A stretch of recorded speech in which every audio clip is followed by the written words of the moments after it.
Pemirsa, Kepala Badan Pelindungan Pekerja Migran Indonesia, Benny Ramdhani marah karena barang kiriman pekerja migran Indonesia tertahan di gudang penyimpanan barang logistik TPS Tanjung Emas, Semarang.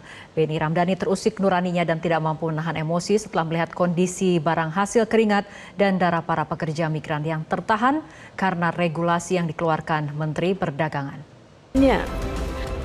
Jelas dengan fakta-fakta yang saya temukan, saya menyampaikan protes keras terhadap peraturan yang dikeluarkan oleh Menteri Perdagangan.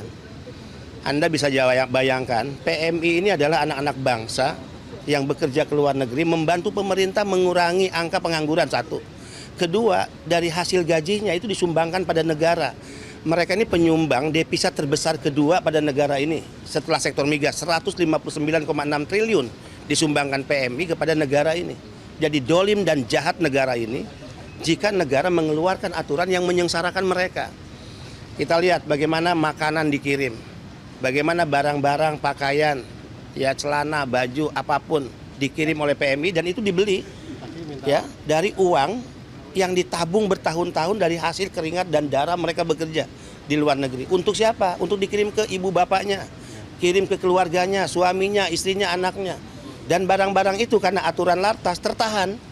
Dan dua resikonya, satu dikembalikan ke negara di mana PMI bekerja, itu pun tidak mudah, ada proses dan biaya tinggi. Dan kedua, pemusnahan.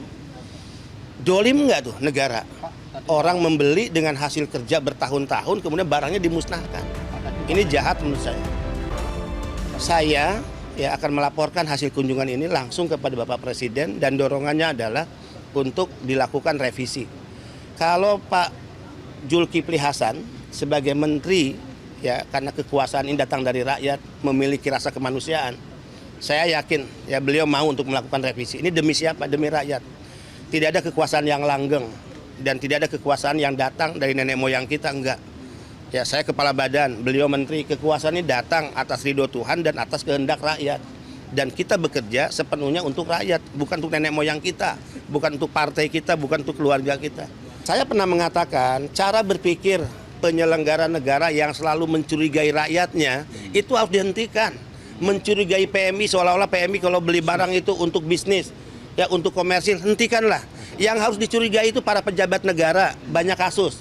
Berangkat ke luar negeri, belanja, barangnya diselundupkan lewat Garuda misalnya. Itu kan ada kasusnya, mobil mewah, kemudian sepeda mewah. Ya, ini kan banyak kasus. Atau mereka yang visa turis, yang hanya untuk jalan-jalan belanja, mereka yang dicurigai. Masa negara mencurigai rakyatnya, mencurigai pekerja migran Indonesia itu dolim, itu jahat menurut saya.